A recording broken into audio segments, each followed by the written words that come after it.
comenzamos. La siguiente, por favor.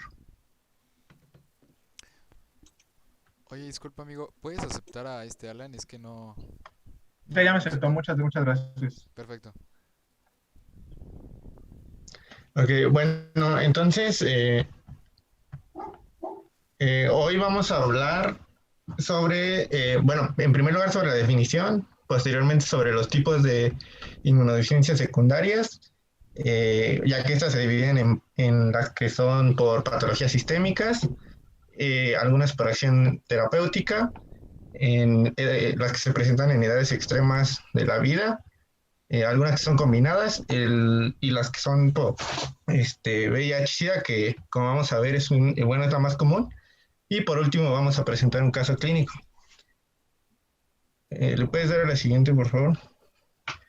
Bueno, tenemos como objetivo general identificar los datos clínicos relevantes de las principales inmunodeficiencias secundarias. Esto para poder llegar a un diagnóstico y abordaje terapéutico correcto. Y dentro de los específicos tenemos conocer la definición y los mecanismos inmunológicos de las principales inmunodeficiencias secundarias, entender la etiología de las principales inmunodeficiencias y además comprender los principales datos clínicos de las principales inmunodeficiencias. Y por último, identificar los métodos diagnósticos y tratamiento del SIDA. Bueno, ahora sí comenzamos.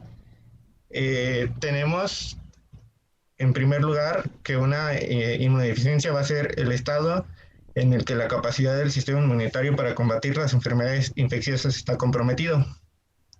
Y como ya habíamos visto en la clase anterior de inmunodeficiencias, las que son resultado de un defecto congénito son a las que vamos a denominar primarias. Y en este caso, pues van a ser secundarias a otros procesos, como una infección o un fármaco, que ahorita vamos a ver más adelante.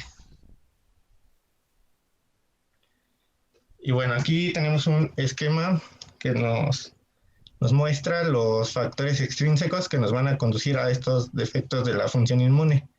Tenemos la malnutrición,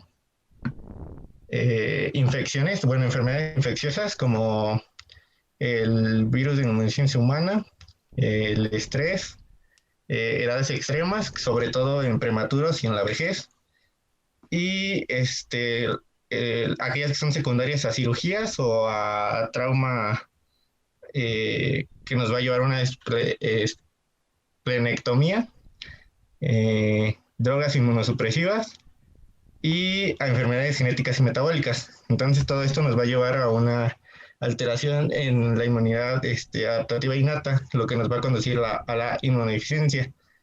Y pues ya a partir de ese estado donde el paciente tenga esta inmunodeficiencia, pues va a ser más fácil que contraiga infecciones y etcétera. Entonces, ¿le puedes dar a la siguiente, por favor?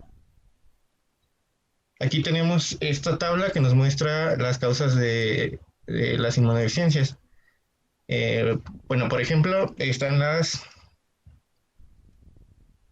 fisiológicas.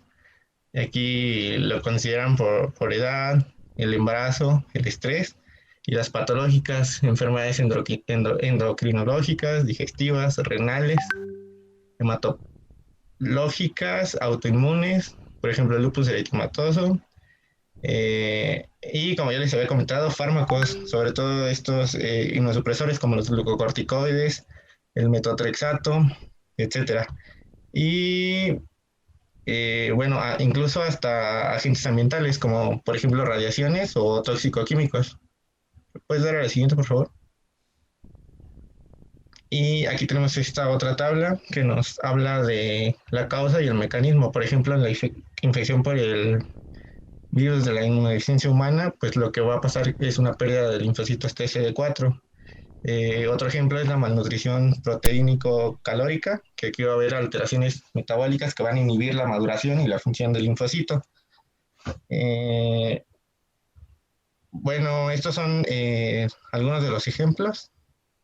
¿Puedes dar a la siguiente, por favor? Y bueno, pasando a las inmunodeficiencias secundarias a patologías sistémicas, tenemos a las inmunodeficiencias metabólicas, donde de primera instancia tenemos que la diabetes mellitus y la uremia son dos enfermedades metabólicas comunes con efectos graves conocidos sobre la inmunidad. Entonces, tenemos que las funciones inmunitarias que se alteran en pacientes con diabetes mellitus incluyen la fagocitosis, la quimiotaxis de macrófagos, las respuestas de los linfocitos T e interferencia con las proteínas reguladoras del sistema del complemento.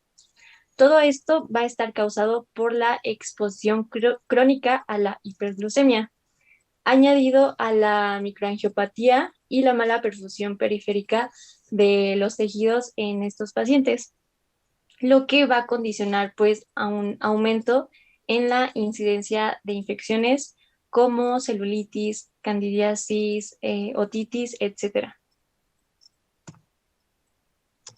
En los pacientes urémicos, el riesgo relativo de sepsis es de 100 a 300 veces mayor que en el resto de la población. Dicho riesgo se debe a múltiples defectos de la inmunidad innata y de la adaptativa, debidos a, pues, a un estado de activación crónica del sistema inmunitario. Asimismo, también los pacientes que se encuentran en diálisis peritoneal presentan mayor susceptibilidad a la peritonitis bacteriana. Esto, pues, no solo por la presencia de un material extraño, que sería la sonda y todo eso, sino por efecto directo del dializado en el aclaramiento y de las inmunoglobulinas y del complemento, producido pues por la misma diálisis. Por otro lado, tenemos a la desnutrición, que es la inmunodeficiencia más común en todo el mundo. Esta resulta pues de una deficiencia proteico-calórica grave que va a afectar a la inmunidad tanto innata como adaptativa y cuya gravedad suele estar pues en proporción con el grado de hipoproteinemia. Aquí las alteraciones inmunológicas asociadas van a ser disminución de las células T, aumento de las células natural killer, niveles de inmunoglobulinas normales o incluso elevados, pero que tienen una respuesta serológica específica disminuida. Y también va a haber una disminución de la interleucina 2. Todos estos eventos van a favorecer la frecuencia de infecciones, tales como neumonías o gastroenteritis, que pues tienen una alta tasa de mortalidad en los países con alto porcentaje de desnutrición.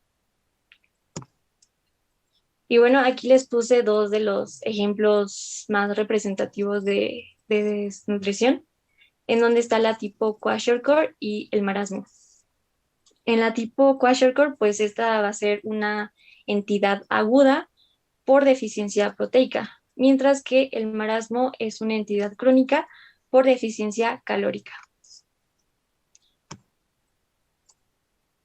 Por otro lado, la deficiencia de micronutrientes, como por ejemplo el ácido ascórbico, contribuye a una mayor susceptibilidad a las infecciones por el debilitamiento de la barrera mucosa. Lo mismo pasa con otras moléculas esenciales, como por ejemplo la vitamina B, que es necesaria en la actividad de los macrófagos frente a patógenos intracelulares, como el Mycobacterium tuberculosis. Asimismo, las deficiencias de zinc, hierro, selenio y magnesio se acompañan de alteraciones en las respuestas de inmunidad celular y humoral, como diarrea, eczema, hipogamaglobulinemia y procesos infecciosos de repetición. Sin embargo, todo esto de la función inmune pues se va a normalizar al restablecer la situación nutricional adecuada. Ahora, aunque la infección por el virus de la inmunodeficiencia humana constituye como el ejemplo por excelencia de la inmunodepresión secundaria a un agente infeccioso, otros microorganismos pueden producir también cierto grado de inmunodeficiencia. Entonces, tenemos que se ha descrito que las infecciones por el virus del sarampión, el citomegalovirus y el virus de la influenza pueden inducir linfopenia y también una anergia de los linfocitos T y células dendríticas, donde va a haber también una disminución de la secreción del interferón gamma. Esto va a estar habitualmente limitado a la fase aguda de la infección. Por otro lado, también ciertas parasitosis como la malaria, la leishmaniasis y la trypanosomiasis alteran la función macrofágica e inducen la síntesis de células supresoras. Todo esto va a estar mediado por factores inmunodepresores producidos por los mismos parásitos. Y otro mecanismo de compromiso inmunológico es la infección de la médula ósea por virus y bacterias que producen neutropenia o pancitopenia. Ahora, en cuanto a las inmunodeficiencias paraneoplásicas, tenemos que en las neoplasias hematológicas es donde se observan más frecuentemente alteraciones inmunes. Por ejemplo, tenemos que en el 60% de los pacientes con leucemia linfática crónica se observa una marcada hipogamaglobulinemia, autoanticuerpos anticélulas B, disminución de la actividad del complemento y disfunción de las células natural killer. De manera que las infecciones constituyen alrededor del 50% de las causas de mortalidad en esta enfermedad. En el mieloma múltiple está disminuida la capacidad de producción de anticuerpos efectivos, aunque cuantitativamente los niveles de inmunoglobulinas séricas estén normales o aumentados. Asimismo, se da también una alteración del complemento y de la función neutrofílica, que pues van a favorecer las infecciones por microorganismos encapsulados. Por otro lado, los tumores de la médula ósea pueden interferir con el crecimiento y el desarrollo de los linfocitos normales y de otros leucocitos. Y un ejemplo de inmunodeficiencia asociada a neoplasias malignas es la alteración de la función del linfocito T, que se observa con frecuencia en los pacientes con linfoma de Hodgkin.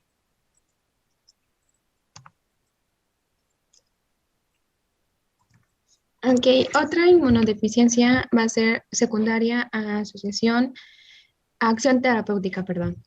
La siguiente, por favor. Bueno, vamos a tener que todos estos fármacos han generado pues un porcentaje de buenos resultados en la clínica y estos han sido en el tratamiento de trastornos como el rechazo inmunitario de órganos, de trasplantes y enfermedades autoinmunitarias graves. Sin embargo, el tratamiento obligan a utilizarse de modo permanente y esto van a suprimir de manera inespecífica a todo el sistema inmunitario, de modo que los pacientes pueden quedar expuestos a riesgos como infecciones y cáncer. Vamos a tener que, en general, estos fármacos van a ser utilizados en enfermedades autoinmunes y alérgicas para la prevención y o rechazo del trasplante y también en la enfermedad de injerto contra el receptor. Vamos a tener que en muchos casos los tratamientos farmacológicos van a tener la intención de disminuir la actividad inmunitaria, como es el caso de los inmunosupresores, que estos van a ser utilizados en el tratamiento de enfermedades autoinmunes, o en los inmunomoduladores, que estos van a ser utilizados en tratamiento y prevención de rechazo de trasplante. La que sigue, por favor. Bueno, aquí tenemos un ejemplo de los inmunosupresores y como sabemos, pues el principal va a ser los glucocorticoides y tenemos como ejemplo la prednisona y prednisolona. También a los inhibidores de la calcineurina como el tacrolimus o la ciclosporina, los antiproliferativos o antimetabólicos y tenemos a los onacirolimus, azathioprina, micofenolato de, bueno, mofetilo, perdón, y metotrexate. y a los agentes biológicos o los anticuerpos que vamos a tener en general a la globulina antitimocítica y también a los anticuerpos ya sea poli o monoclonales. Y bueno, dentro de estos fármacos, los inhibidores de la calcineurin y los glucocorticoides en particular van a ser nefrotóxicos y diabetógenos, que este efecto pues van a limitar su uso en diferentes situaciones clínicas. La que sigue, por favor. Ok, bueno, tenemos que los glucocorticoides se conoce pues su efecto inmunosupresor desde hace varios años, pero pues no hay como un mecanismo de acción exacto, pero se dice que los glucocorticoides van a causar una lisis y van a inducir a una redistribución de los linfocitos. Con esto va a disminuir de manera rápida y transitoria los linfocitos en la sangre periférica. Para obtener mayores reacciones a mayor plazo, los esteroides se van a ligar a receptores al interior de la célula y las proteínas inducidas por los glucocorticoides van a regular la transcripción de otros genes, añadiéndole a esto que van a reducir la activación del factor nuclear potenciador de las cadenas ligeras kappa de las células B activadas y van a incrementar una apoptosis en estas células. Van a tener una importancia en la regulación de citocinas proinflamatorias, como van a ser la interleucina 1 y 6, porque los linfocitos se van a inhibir a partir de la síntesis de la interleucina 2, a lo cual nos va a llevar una disminución de la síntesis de IgG. Ese es como su mecanismo de acción en general y vamos a tener que la administración de los glucocorticoides van a producir una disminución de la capacidad fagocítica de los neutrófilos y de los monocitos. También nos va a llevar a un descenso de los leucocitos totales y una inhibición de la activación linfocitaria dosis dependiente. Y también una supresión de la producción de anticuerpos de las células B47. La que sigue, por favor. Ok, por todo lo comentado ya, los glucocorticoides van a poseer un efecto antiinflamatorio amplio en la inmunidad de tipo celular. También son eficaces para el tratamiento de enfermedad de injerto contra hospedador en el trasplante de médula ósea y estos fármacos se van a utilizar pues de manera sistémica para otros trastornos, ya sean autoinmunitarios como la artritis reumatoide u otras artritis, también en el lupus como dermatomiosis sistémica, psoriasis y otros padecimientos de la piel, asma, trastornos alérgicos, enfermedades inflamatorias del intestino o enfermedades inflamatorias oftálmicas, tratamientos hematológicos inmunitarios y en algunas exacerbaciones agudas de esclerosis múltiple. La que sigue, por favor. Vamos a tener también a los inhibidores de la calcineurina. Bueno, es posible que estos sean como el fármaco de elección por muchos especialistas, ya que son más eficaces y entre estos se encuentran el tacrolimus y la ciclosporina, cuya acción se va a orientar a las vías de señalización intracelular, inducidos como consecuencia a la activación de receptores de linfocitos T. Vamos a tener que vamos a tener a tacrolimus, vamos a decir que este fármaco es un antibiótico macrólido y debido a su eficacia percibida un poco mayor a la facilidad para vigilar concentraciones sanguíneas, se ha convertido en un inhibidor de la calcineurina, pues preferido por todos los centros de trasplantes. También tenemos a la ciclosporina, que esta es un polipéptido cíclico, va a estar compuesto por 11 aminoácidos y va a estar producido por un hongo que se llama Beauveria nivea.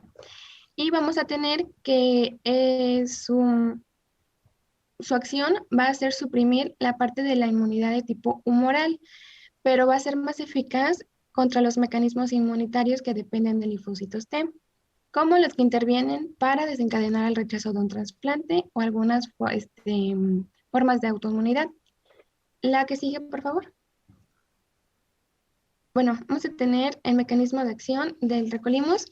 Va a ser semejante al de la ciclosporina porque van a compartir una sola vía para la inmunodepresión, pero el tacrolimus va a anular la activación de los linfocitos T al inhibir la calcineurina. Se va a ligar a una proteína intracelular. Esta va a ser la proteína 12 de unión de FK506, que es una inmunofilina con estructura similar a una ciclofilina.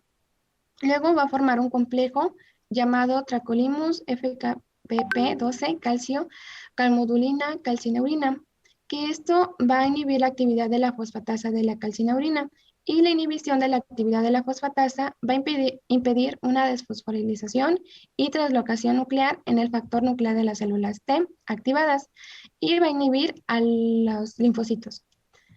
Por eso es que los receptores intracelulares y la ciclosporina van a compartir una sola vía de inmunodepresión. Y entre sus usos terapéuticos que tenemos van a ser que se utiliza para la profilaxis del rechazo de aloinjertos de órganos sólidos de una manera similar a la ciclosporina. Y también se va a utilizar de una forma pues extraoficial como tratamiento de último recurso en pacientes con episodios de rechazo, pese a otras concentraciones terapéuticas de ciclosporina, porque como ya les había mencionado, puede tener daños en el riñón. La que sigue, por favor. Bueno, este es como lo que les acabo de explicar, que van a compartir la misma vía, y pues fue lo que prácticamente pues ya les expliqué. La que sigue, por favor. También vamos a tener a los fármacos proliferativos y antimetabólicos. Aquí vamos a tener al sirolimus, que este fármaco va a ser la rama lactona macrólida producida por Streptomyces hygrococcus. Y prácticamente pues su mecanismo de acción va a ser que inhibe la activación y proliferación de los linfocitos T en un punto posterior a los receptores de interleucina 2 y también en los receptores del factor del crecimiento de los linfocitos. Vamos a tener que, a semejanza de los fármacos que ya les mencioné, este fármaco tiene actividad terapéutica.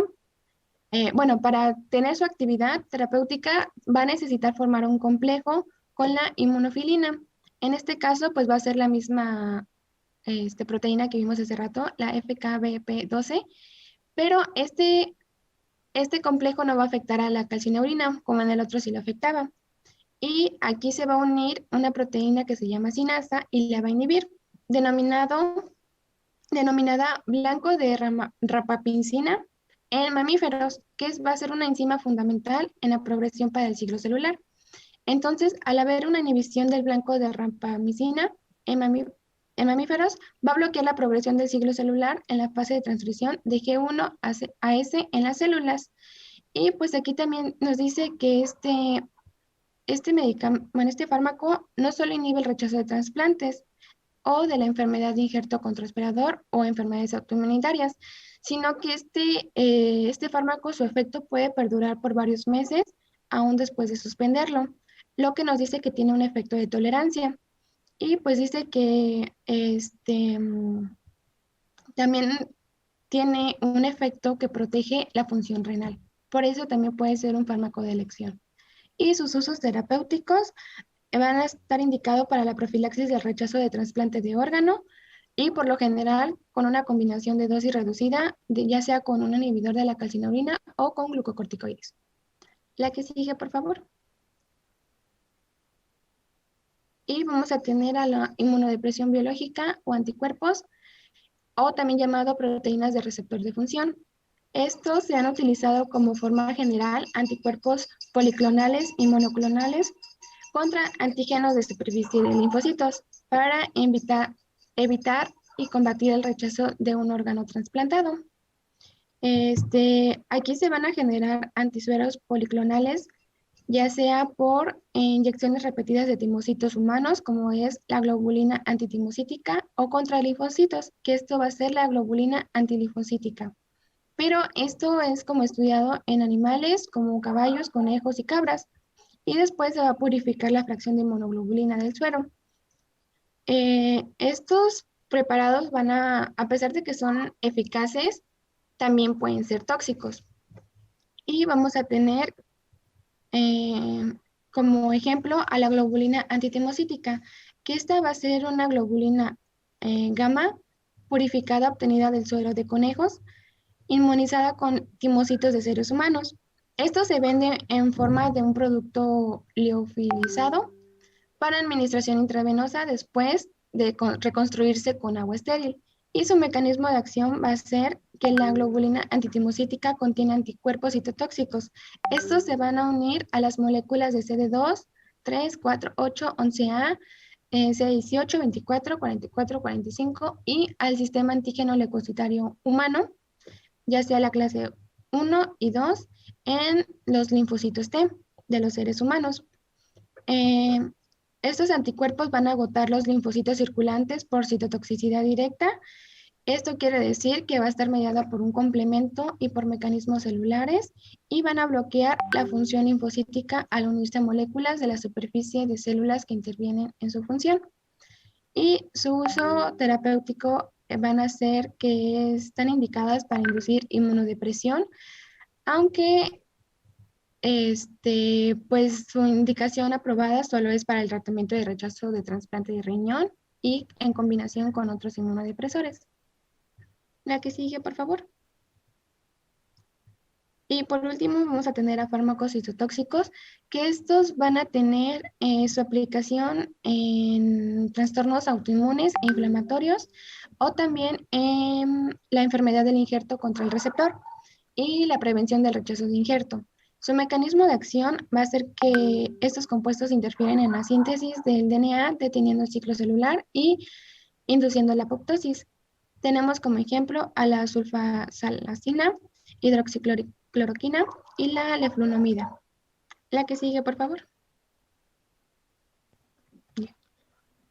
Bueno, ahora sí tenemos a las que se presentan en las edades extremas de la vida. Pues, ok. Como ya les había comentado, se da sobre todo en prematuros y en la vejez. En prematuros tiene que ver con el grado de la prematuridad. O sea, entre más prematuro sea, pues mayor problema va a haber. Entonces, aquí tenemos que se da sobre todo por una relativa falta de madurez de los órganos linfoides secundarios. Otro factor es la ausencia de transferencia de inmunoglobulina G materna antes de las 32 semanas de gestación. También porque presentan una reserva de almacenamiento de neutrófilos que está disminuida y porque hay una menor producción de citocinas y componentes del complemento. Entonces, pues esto se presenta en los prematuros y es lo que los va a llevar a este estado inmunodeprimido, podemos decirle. Por otro lado, tenemos a la vejez, que aquí sobre todo se presenta oligoclonalidad de células T y una menor capacidad de producción de células T vírgenes. Además de que vamos a tener una disminución de la producción de factores de crecimiento hematopoyético. ¿Le puedes dar a la siguiente, por favor? Tenemos las combinadas, que aquí están estas tres que van a ser por trauma, estrés o esplenectomía. En primer lugar, el trauma se da por una alteración de las barreras epiteliales. Bueno, tenemos el trauma, ¿no? Y se va a dar entonces una alteración de las barreras epiteliales. Esto va a llevar a una destrucción celular que nos va a generar una respuesta inflamatoria. Dependiendo de la intensidad de qué tan intensa sea esta respuesta, pues nos puede llevar incluso hasta una falla multiorgánica. En el estrés tenemos que en un estado de estrés va a aumentar la producción de cortisol y entonces este cortisol pues va a ser o va a favorecer el estado de inmunosupresión. Y por último tenemos a estos pacientes con esplenectomía, que pues aquí lo que va a pasar es que va a haber un defecto en la eliminación fagocítica de microbios opsonizados. ¿Le puedes dar a la que sigue, por favor? Y bueno, por último vamos a hablar un poco de la infección por VIH-Sida, que pues es considerada la inmunodeficiencia secundaria más importante. Y bueno, tenemos que el síndrome de inmunodeficiencia adquirida o SIDA es el estadio final de una enfermedad crónica transmisible de tipo progresivo y de causa viral, que es el virus de la inmunodeficiencia humana, en la cual se establece una inmunosupresión profunda asociada con infecciones oportunistas, tumores malignos, degeneración del sistema nervioso central, etc. Hablando de epidemiología, en el mundo alrededor de 35 millones de personas viven con VIH-Sida. Esto para el término del 2018. De estos, aproximadamente el 70% están en África y el 20% en Asia, mientras que en Latinoamérica se estimaron 1.9 millones de personas en la misma situación. En México, de acuerdo con datos del Centro Nacional para la Prevención del VIH y el SIDA, que es el CENSIDA, hasta noviembre de 2019, 301.182 personas con infección por VIH se encuentran en el registro de vigilancia epidemiológica. De estas, el 59% se encuentran con vida, el 36% ya había fallecido y el 5% se desconoce su estado actual. La mayor parte de los casos se concentran en el grupo etario de 25 a 44 años y por sus características, el VIH se considera una epidemia concentrada en la cual las poblaciones más afectadas son pues hombres que tienen relaciones sexuales con otros hombres, hombres que son trabajadores sexuales, personas transexuales, personas que se inyectan drogas y reclusos. Y bueno, en su etiología, pues tenemos que es causada por el virus de inmunodeficiencia humana. Este es un virus que pertenece a la familia Retroviridae, a la subfamilia Orthoretrovirinae y pertenece al género lentivirus. Se han identificado dos tipos, el VIH-1 y VIH-2. El tipo 1 es el que está asociado a la al mayor número de casos, y el VIH-2 es pues se pues causa una forma de SIDA con una progresión más lenta al tipo 1. Entonces, el genoma tiene aproximadamente 9.2 kilobytes de longitud y como podemos ver aquí, pues tiene... Bueno, ¿le puedes dar a la siguiente, por favor? Para que quede más claro. Ok, bueno, en este esquema se puede observar el ciclo vital de este virus, cómo entra a la célula, cómo se replica y todo eso. Bueno, en primer lugar, aquí tenemos en la parte izquierda, en la parte superior izquierda, tenemos que esta infección comienza con la glucoproteína de la cubierta GP120, se llama, del virus, que esta se va a unir a dos proteínas que van a estar en la célula del anfitrión, que va a ser el CD4 y a un correceptor que forma parte de una familia de receptores de quimiosinas. ¿Le puedes dar a la siguiente, por favor? Y ahorita regresamos a esta. Ok, aquí se observa mejor pues el primer paso que tenemos que seguir, que es, bueno, este es el mecanismo de entrada del VIH, cómo va a entrar el VIH a una célula. Aquí tenemos que el primer paso es la unión de las subunidades GP120 a las moléculas CD4, como ya les había mencionado. Entonces esto nos va a producir un cambio tridimensional que va a promover la unión secundaria de este GP120 a un correceptor de quimiosinas, como aquí se observa. Tenemos que esta unión va a inducir a otro cambio en GP41, que es otra subunidad. Entonces, cuando ocurre esto, va a exponer una región hidrófoba que va a ser llamada péptido de fusión. Esta se va a insertar en la membrana celular y de esta manera va a posibilitar que la membrana vírica se fusione con la membrana celulariana. Aquí tenemos algunos, bueno, aquí se observa el CXCR4 y CCR5, que van a ser los receptores más importantes para las quimiosinas. Bueno, sí, ok, ahí está bien. Entonces, una vez que el virión, bueno, ya cuando ocurre esto y se empieza a replicar, por así decirlo, perdón, una vez que este virión VIH entra a la célula, las enzimas que hay dentro de este complejo nucleoproteico se activan y comienzan el ciclo reproductivo del virus. Ahora sí, el núcleo, aquí se observa el núcleo proteico, se va a romper. Entonces, el genoma del ARN del VIH se va a transcribir de forma inversa en una cadena doble de ADN. Esto gracias a la acción de la transcriptasa vírica inversa. Y de esta manera el ADN del virus va a entrar al núcleo. Posteriormente tenemos que la transcripción de los genes del ADN de este provirus integrado está regulado por el LTR, que va a estar situado en una posición 5'. Esto en los genes estructurales del virus. Va a haber otros estímulos, como por ejemplo aquí se observa citocinas, y además de otros estímulos que van a activar los linfocitos T.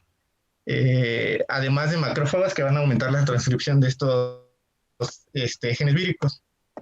Entonces se va a producir la síntesis de partículas víricas. La síntesis de partículas víricas infecciosas, y después, bueno, esto va a comenzar después de que se produzcan los transcriptos de ARN vírico completos y se van a expresar en los genes del virus en forma de proteínas. Aquí, como observamos en la última parte de este esquema, que otra vez está la expresión de GP120, GP41 en la célula, en la superficie celular. Entonces aquí ya va a estar el brote del virión maduro. ¿Le puedes dar a la siguiente, por favor? A la que sigue. Y bueno, aquí, no, a la anterior. Y aquí ya se va a observar, como en un pequeño resumen, que vamos a tener primero la infección de tejidos mucosos. Una vez que ocurre esta infección de los tejidos mucosos, nos va a llevar a una muerte de linfocitos T, CD4, memoria mucosos. Una vez que ha ocurrido esto, el virus va a ser transportado a ganglios linfáticos. Entonces va a ser cuando está la infección establecida en estos tejidos linfáticos. Un ejemplo de estos son los ganglios linfáticos. Posteriormente va a haber una propagación de la infección por todo el cuerpo, lo que se le conoce como viremia, y aquí es donde va a estar la respuesta inmunitaria de anticuerpos anti-VIH y citotóxicos específicos para VIH, que es CTL, y entonces va a haber en este momento un control parcial de esta replicación vírica. ¿Le puedes dar al siguiente, por favor? Ok, entonces es aquí cuando se establece la latencia clínica, que va a ser el establecimiento de la infección crónica, un virus que va a estar concentrado en tejidos linfáticos, y aquí es cuando va a haber una producción baja de virus. Pero, ¿qué ocurre? Que tenemos otras infecciones microbianas y con ayuda de citocinas que nos van a llevar de nuevo a un aumento de la replicación vírica. Y es aquí cuando se va a producir destrucción de tejido linfático y una eliminación de más linfocitos TCD4 hasta que, bueno, llega a la cantidad en donde ya se le considera como tal síndrome de inmunodeficiencia humana. ¿Le puedes dar a la siguiente, por favor? Bueno, en la infección por VIH se distinguen las siguientes etapas: la fase aguda, la fase crónica y la fase avanzada o SIDA. En la fase aguda, tras la entrada al organismo, el virus se disemina a través de los órganos linfoides y del sistema nervioso. En esta etapa de primera infección, que aparece entre 4 a 12 semanas después de la exposición al virus, el paciente infectado puede persistir asintomático o presentar un cuadro clínico caracterizado por un síndrome mononucleósido, en donde puede aparecer fiebre, mialgias, inflamación de los ganglios, diaforesis nocturna, diarrea, náuseas y vómito, que desaparece unos pocos días después. Entonces, esta va a ser una etapa donde inicialmente los niveles de viremia son altos y los niveles de CD4 permanecen sin cambios. En la fase crónica o asintomática, la viremia disminuye respecto a la primera infección, pero el virus continúa replicándose, sobre todo en el tejido linfático. Aquí los niveles de CD4 se mantienen relativamente estables, pero van descendiendo paulatinamente. Y bueno, como ya había mencionado, esta etapa es asintomática, con o sin adenopatías, plaquetopenia o puede haber mínimos trastornos neurológicos. Y en la fase avanzada o ya propiamente SIDA, se caracteriza por la aparición de infecciones oportunistas y síntomas constitucionales, también por un descenso de los niveles de CD4, que generalmente son menores de 200 microlitros, y un aumento también de la carga viral, igualándose la carga viral circulante y la de los ganglios linfáticos. Tenemos que el tiempo promedio de progresión a SIDA es de 10 años. Alrededor del 20% de los pacientes progresan en menos de 5 años y un 10% no habrá progresado pasado los 20 años, que estos se conocen como pues progresores lentos.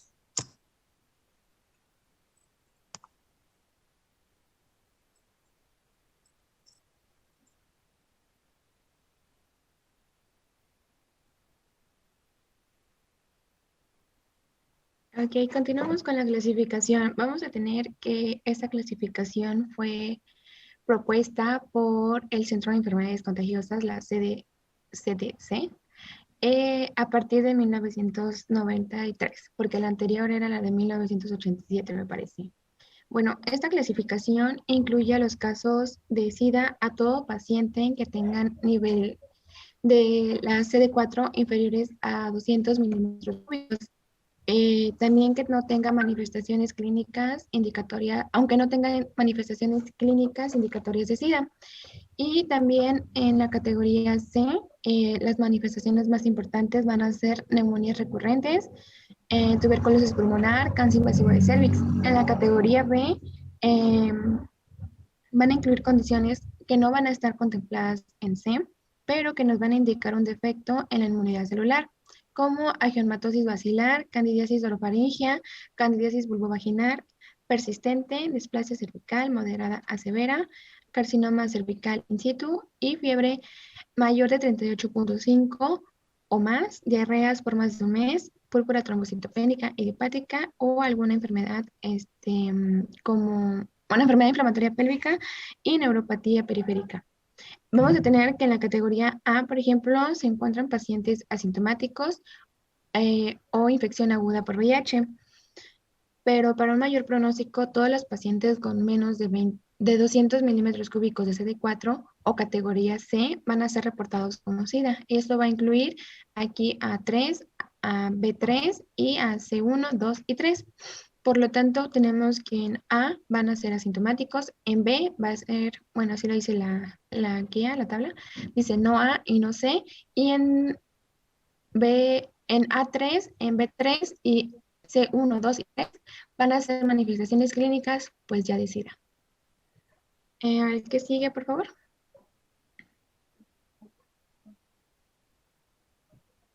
Bueno, para su diagnóstico se realiza la presencia del anticuerpo específicos. Vamos a tener a la prueba rápida de VIH.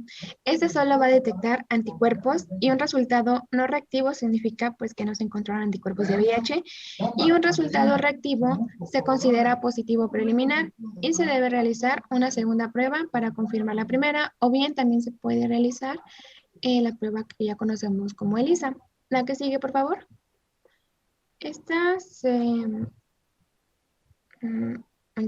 caracteriza por tener una sensibilidad y especificidad mayor del 99%, que va a ser superior que las pruebas rápidas, pero va a ser inferior a las pruebas confirmatorias. Su especificidad depende de la calidad del antígeno que contenga la prueba que este va a ser el componente que define su generación. Y hoy en día son aceptables los ELISAs de tercera y de cuarta generación, como los tenemos en la imagen. Una ELISA de cuarta generación, sus características van a ser que van a determinar los anticuerpos anti-VIH1, anti-VIH2 y el antígeno P24 de VIH1, mientras que la ELISA de generación 3 va a solo detectar los anticuerpos anti-VIH1 y anti-VIH2.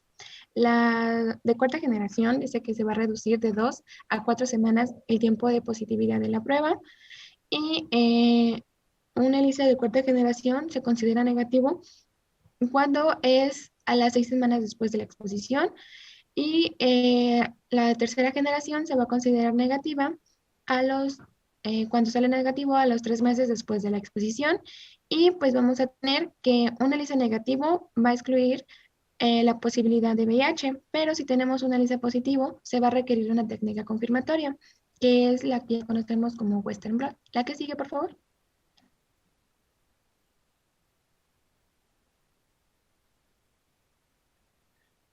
Okay. Esta es la prueba más utilizada para confirmar una infección por VIH.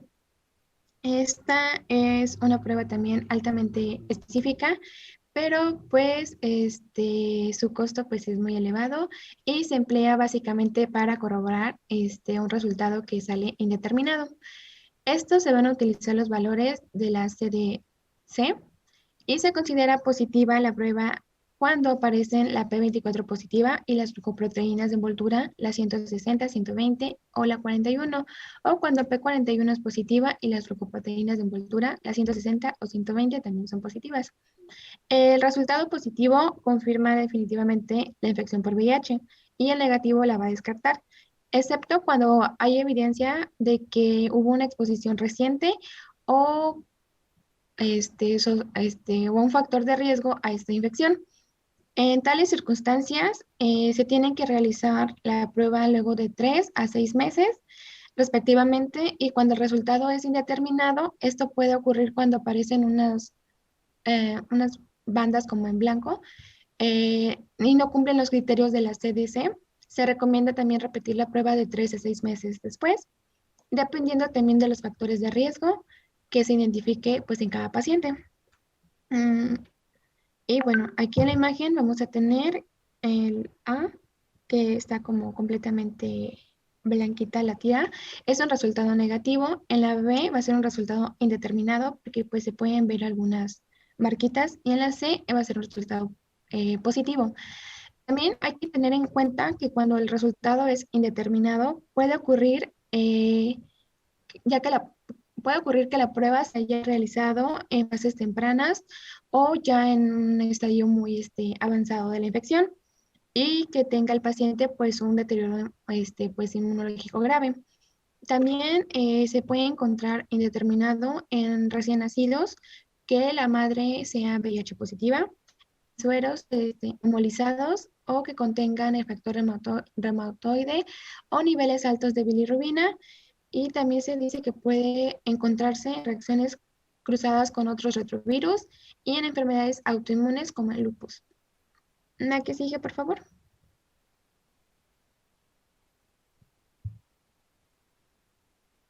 Y bueno, vamos a tener el tratamiento. El tratamiento de la infección del VIH y del SIDA pues va a abarcar típicamente la administración de 3 fármacos antivíricos. Estos van a ser usados en combinación y se van a dirigir a moléculas víricas dianas para las que no existen homólogos humanos. Ese tratamiento triple es denominado como tratamiento antirretrovírico muy activo o tratamiento antirretrovírico, como están sus abreviaciones. Y también se ha reducido el ARN plasmático del virus a cifras que son indetectables en la mayoría de los pacientes durante los últimos años. Entonces puede decirse que es el tratamiento más eficaz. Vamos a tener a los inhibidores no nucleósidos de la transcriptasa reversa. Estos van a actuar a través de un mecanismo no competitivo y en términos moleculares se van a unir directamente y de manera reversible al centro catalítico de la transcriptasa reversa o ya sea en un sitio cercano a este.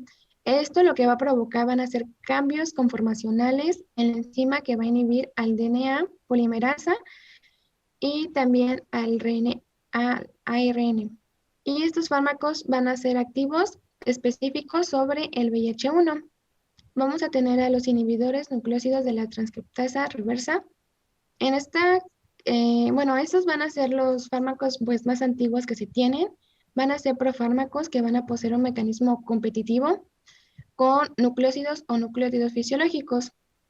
Y pues aquí puede haber cambios en la molécula de la ribosa.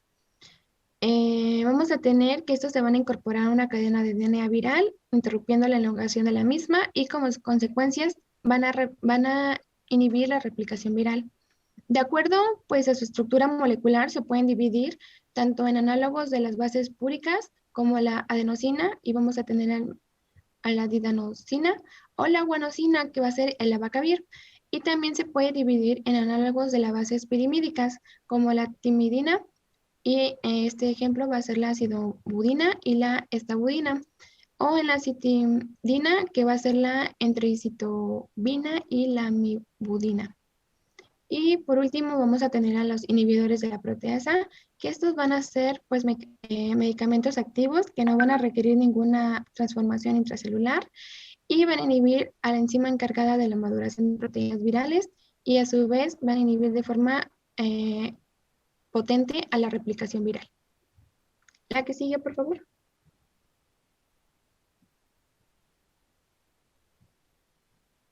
Y bueno, este ya es como un resumen de los que les dije, los tipos de los fármacos que también les mencioné y otros que no les mencioné, pero pues esto ya es muy general. La que sigue, por favor.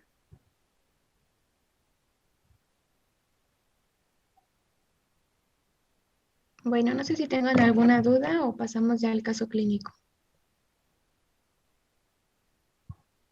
Sí, pasar al caso clínico. La que sigue, por favor.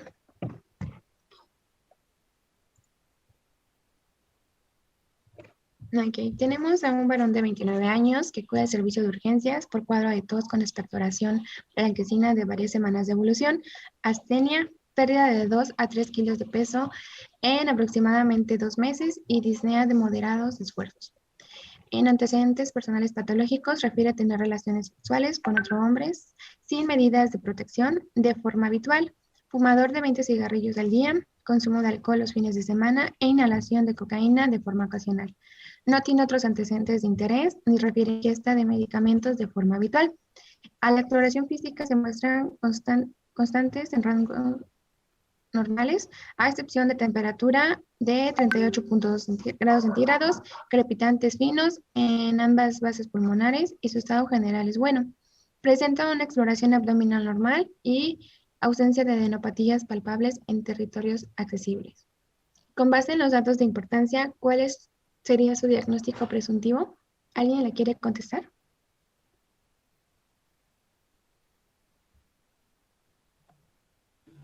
Pues infección por VIH. El VIH. Sí. A ver, aquí una pregunta, una pausa.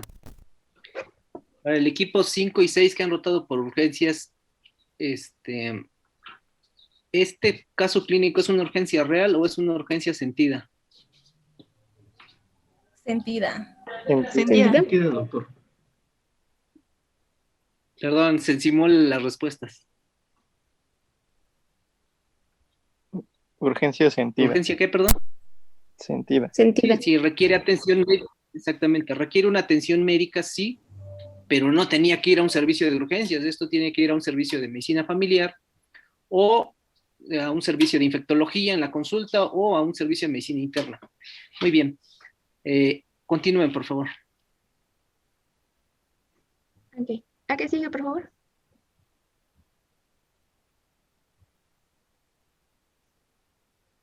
Pues sí, teníamos infección por VIH.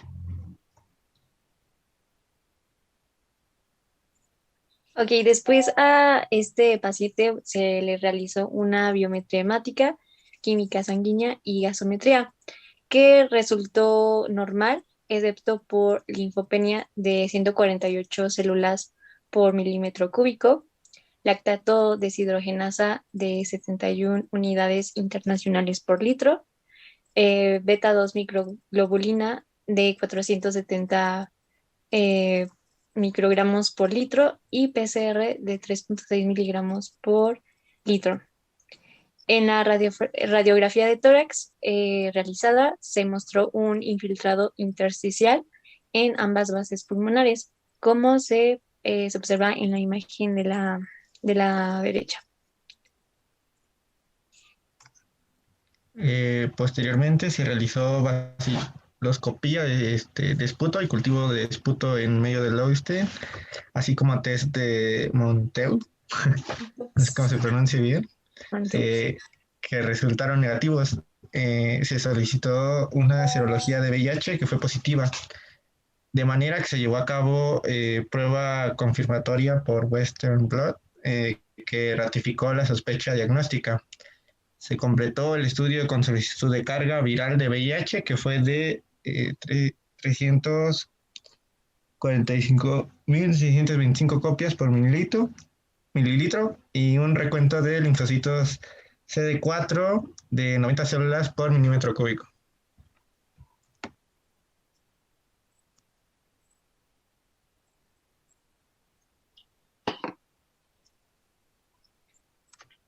Ok, la siguiente pregunta sería, ¿cuál sería el antecedente de importancia del paciente para desarrollar esta entidad? ¿Alguien que quiera contestar?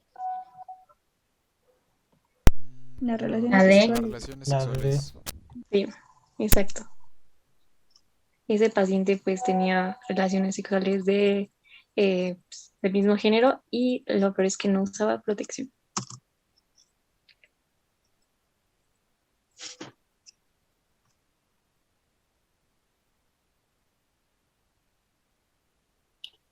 A ver, una pregunta ahí.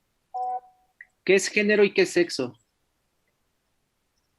El género es pues de acuerdo a los caracteres sexuales secundarios y primarios. O sea, ¿Qué nuevo género es ¿Cómo te y identificas? el sexo es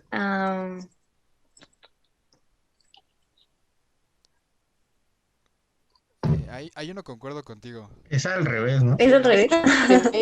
O sea, Revés. Pues bien, bueno, la respuesta en sí está bien, pero está mal el sexo es la persona. bien. Le digo, la respuesta está bien ahí en ese rubro, pero la idea del texto está mal porque sexo es genético, es XX o XY. Y género es lo que la persona se siente ser. Entonces ahí relaciones sexuales, pues Del sería mismo otra vez sexo. del mismo sexo, o sea, sería... Ok. Pero así, el término está mal ahí, ¿eh? Género es lo que la persona siente ser. O sea, es más aquí. Y sexo es biológico completamente. Bien. Ok, ahí fue un pequeño error. Y bueno, la siguiente es, de acuerdo a los valores de CD4 en nuestro paciente, ¿en qué estadio se encuentra? ¿Alguien que quiera contestar? La C. Eh, pues sí, ¿a quién contestó? ¿Quién contestó? Ana. Ah, ok, ¿me puedes decir por qué ya se encuentra en esto?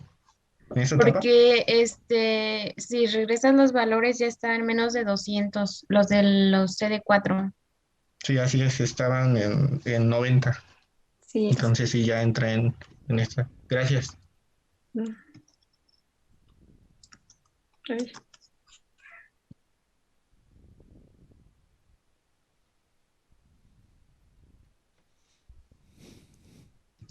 Ok, ¿cuál sería el tratamiento de elección ya en este paciente? Bueno, de acuerdo a las guías, eh, serían 2 inhibidores de la transcriptasa inversa nucleósidos y uno de los otros, de las otras categorías, que en este caso, bueno, a lo mejor podría ser efavirenz con alamipudina, ¿sí es alamipudina? Y algún otro de inhibidor de transcriptasa inversa, no nucleósido, nucleósido, A perdón. las tres, la combinación triple. Ujú. Gracias. La que sigue, por favor.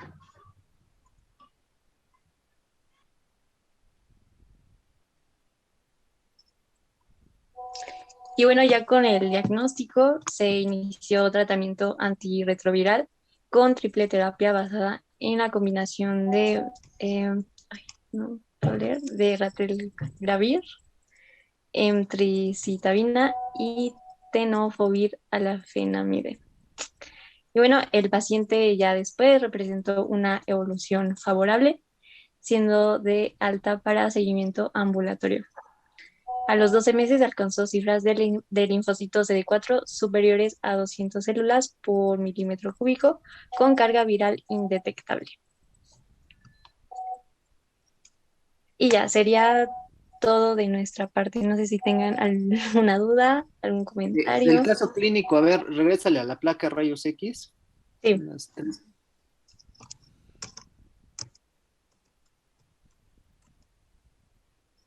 ¿Y qué tiene esa placa?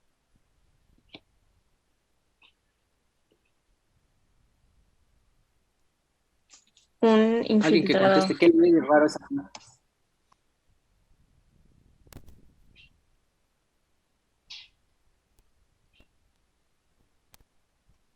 ¿Qué piensan que es? Puede ser una neumonía, doctor, porque tiene una opacidad en lo que serían las bases de ambos pulmones. Ok, una neumonía, pero neumonía pues, es muy amplia. Más o menos de qué tipo, típica Sería o atípica. atípica, doctor, por el patrón, por el infiltrado intersticial. Atípica por el infectado intersticial. Ahora, ¿en qué agente patógeno estamos pensando? Paciente con Virus. virus. ¿En qué, perdón? Sería una neumonía viral, podría ser. Podría ser una neumonía viral, pero acuérdense que aquí estamos viendo un paciente, específicamente los pacientes Sí. inmunodeprimidos que tienen alteraciones en las Por células neumonitis girovesi. por neumonitis, por neumocistis girovesi. Ah, perdón, Podría sí, ser ese. neumocistis girovesi, ¿por qué otra cosa?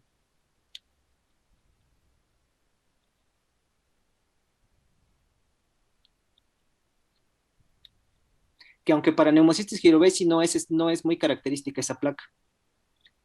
¿Por qué le hicieron una baciloscopía y pensando en qué? Tuberculosis. Tuberculosis. ¿Y qué salió se reporta negativo? Pero eso es lo que hay que pensar. ¿Por qué les hago esta pregunta? Retomando el caso del tema de inmunodeficiencias adquiridas, básicamente inmunodeficiencias adquiridas es pues, todo medicina, desnutrición, pacientes a los extremos de la vida, deficiencias de vitaminas, infecciones agregadas, medicamentos, hasta el tomar paracetamol o aspirina de manera crónica, pues, te propone a un problema de inmunodeficiencia. Entonces, depende de cada padecimiento, puede ser que tengan ciertas patologías asociadas. Caso de VIH, pues ¿cuál es lo más común pensar en un problema de neumonía? Pues neumocistis, un problema de tuberculosis, ya sea una tuberculosis o inclusive de tipo bovino, ¿no? Entonces, neumonías típicas pueden ser también en los pacientes con VIH o atípicas, ¿ok? Entonces, hay que ubicarnos, las inmunodeficiencias adquiridas muchas de las veces o son prevenibles o se pueden curar. Por ejemplo, una deficiencia de vitaminas es completamente curable en fases iniciales. Si ya llega el raquitismo, bueno, pues entonces ya no es tan curable, ¿no? Pero podemos controlar su situación. Un paciente con VIH a estas alturas pues prácticamente es curable. O sea, llevar un paciente de CD4 90, más de 200, prácticamente ese paciente va a tener una calidad de vida por mucho tiempo óptima y prácticamente va a estar curado ese paciente. Digo prácticamente porque el virus va a seguir ahí, ¿no? Entonces, las inmunodeficiencias adquiridas no es una patología específica, es un grupo de patologías que se van a presentar en todos aquellos pacientes que se ha roto la homeostasis. Desnutrición, infecciones, problemas de desnutrición, tratamientos con diferentes medicamentos. Entonces, si no hay un cuadro clínico típico, hay que pensar en lo que lo está desencadenando. ¿Ok? ¿Alguna pregunta, algún comentario hasta ahorita?